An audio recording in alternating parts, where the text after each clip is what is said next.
শক্তিকে অন্তর থেকে শ্রদ্ধা, প্রণাম এবং শুভেচ্ছা জানাই। ধন্যবাদ জানাই ভারতবর্ষের যশস্বী প্রধানমন্ত্রী নরেন্দ্র মোদীজিকে, যিনি নির্বাচনী প্রচারে বলেছিলেন যে আমাদের সরকার এলে বা আপনাদের আশীর্বাদে এলে আমরা অন্নপূর্ণা যোজনা চালু করব। ৩,০০০ টাকা করে উপযুক্ত প্রাপকদেরকে চিহ্নিত করে তাদের সরাসরি ডাইরেক্ট বেনিফিট ট্রান্সফার সিস্টেমের মধ্যে অর্থ আমরা পাঠিয়ে দেব। তাই তিনি যে গ্যারেন্টি দিয়েছিলেন সেই গ্যারেন্টির আজকে পূরণ করার দিকে আমরা অনেকটা এগিয়ে গেলাম। তাই প্রধানমন্ত্রীকে রাজ্য সরকারের পক্ষ থেকে, মাতৃশক্তির পক্ষ থেকে ধন্যবাদ এবং প্রণাম জানাই। হাওড়া জেলা শাসকের উদ্যোগে এই হলে আয়োজিত এই কার্যক্রমের মাধ্যমে আমরা দেখলাম যে মাননীয় মুখ্যমন্ত্রী যে কমিটমেন্ট করেছিলেন নির্বাচনের আগে যে আমরা পশ্চিম বাংলার মায়েদের বোনেদের অ্যাকাউন্টে ৩,০০০ টাকা করে দেব, তার প্রথম কিস্ত ৩রা জুন আমরা অলরেডি শুরু করে দিয়েছিলাম। তারপরে আমরা বিভিন্ন জায়গায় ক্যাম্প করেছিলাম। সেই ক্যাম্পের মাধ্যমে অনেকগুলো আবেদন এসছে, সেটা সর্টিং করার পর আজকে আমরা সেকেন্ড লিস্টে ১,৩০,০০,০০০ নারী শক্তির অ্যাকাউন্টে আমরা আজকে ৩,০০০ টাকা করে ট্রান্সফার করলাম। এখনো অনেক লোকের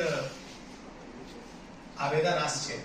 মাননীয় মুখ্যমন্ত্রী আজকে স্পষ্ট করে দিয়েছেন যে আমরা জুন, জুলাই, আগস্ট মাস পর্যন্ত যারা আবেদন করতে চান তারা অনলাইন পোর্টালে আবেদন করতে পারেন।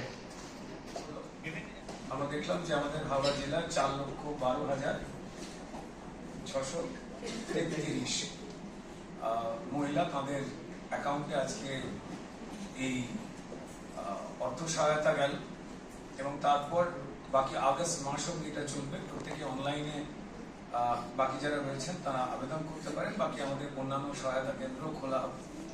তো এই ক্ষেত্রে এটা বলার যে যদি আমরা ধাপে ধাপে এইভাবে এগোতে পারি তাহলে নিশ্চয়ই পরিচ্ছন্নতার সঙ্গে, দৃঢ়তার সঙ্গে এবং স্বচ্ছতার সঙ্গে যারা যোগ্য, যাদের প্রাপ্য, যাদের পাওয়া দরকার সেই পদ্ধতি সুনিশ্চিত করতে পারে। মৌমিতা দাস দত্ত,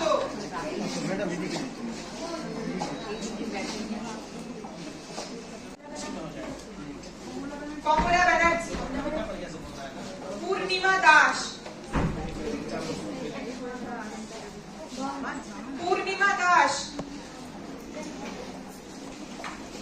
মোনালিসা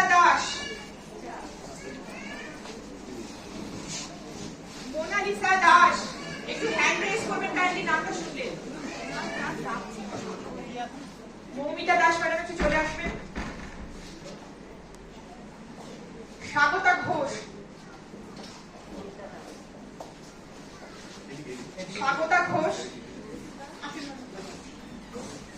এরপর আসবেন বাবলি দত্ত,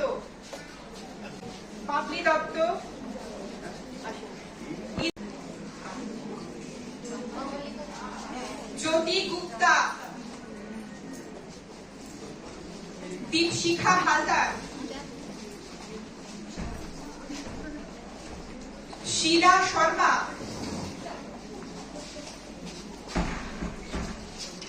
কবিতা আদক,